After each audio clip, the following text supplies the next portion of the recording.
Assalamualaikum warahmatullahi wabarakatuh. I'm Aditya Ananda with student number J1E021022, and I will try to explain the material of aphasia.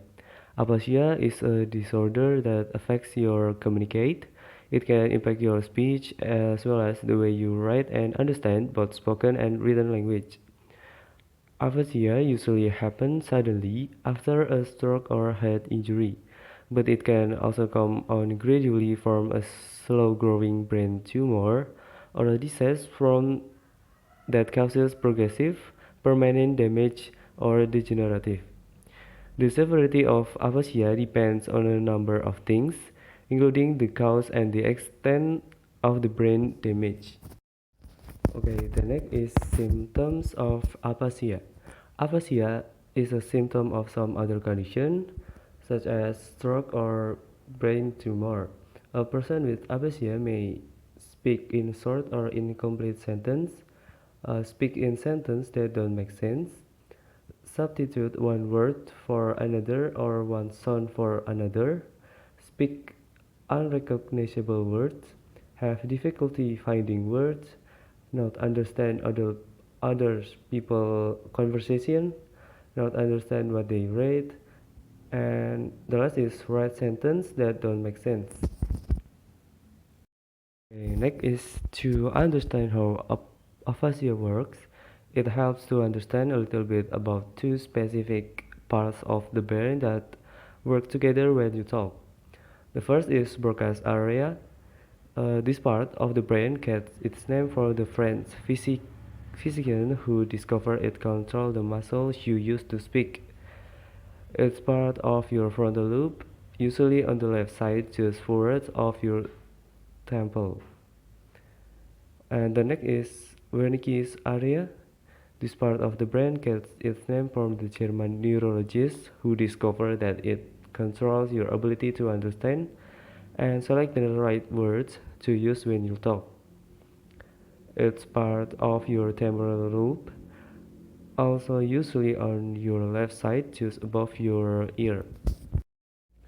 Okay, the next is types of aphasia. The first is global aphasia.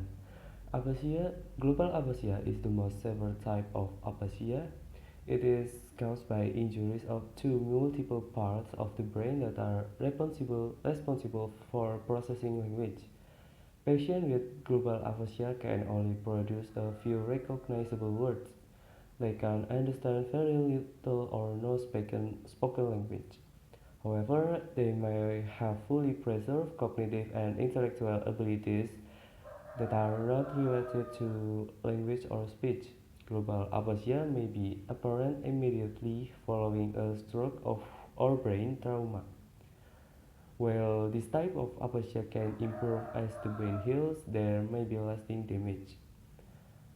The second is BROCA'S aphasia. BROCA'S aphasia is also called non-fluent or expressive aphasia. Patients with BROCA'S aphasia have partial loss of their language ability. They have difficulty speaking fluently, and their speech may be limited to a few words at a time.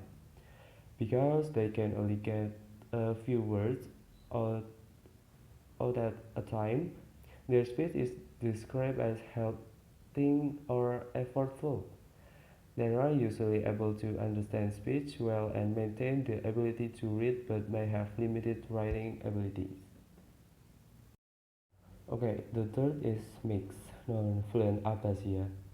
Patients with this type of aphasia have limited and effortful speech, similar to patients with BROCA'S aphasia.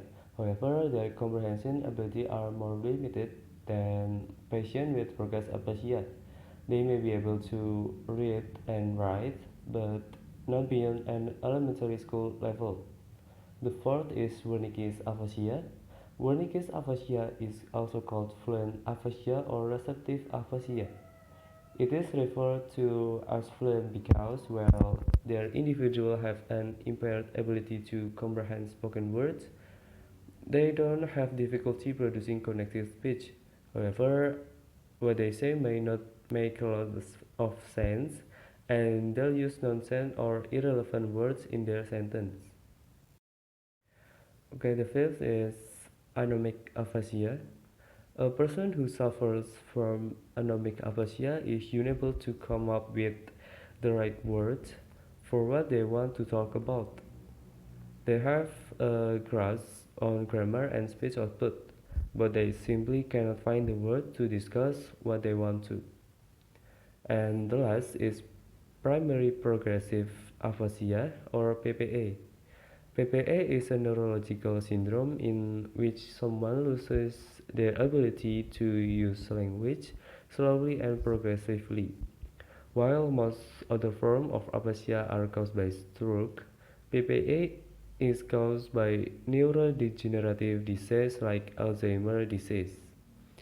Okay, I think that's all the material of aphasia for me.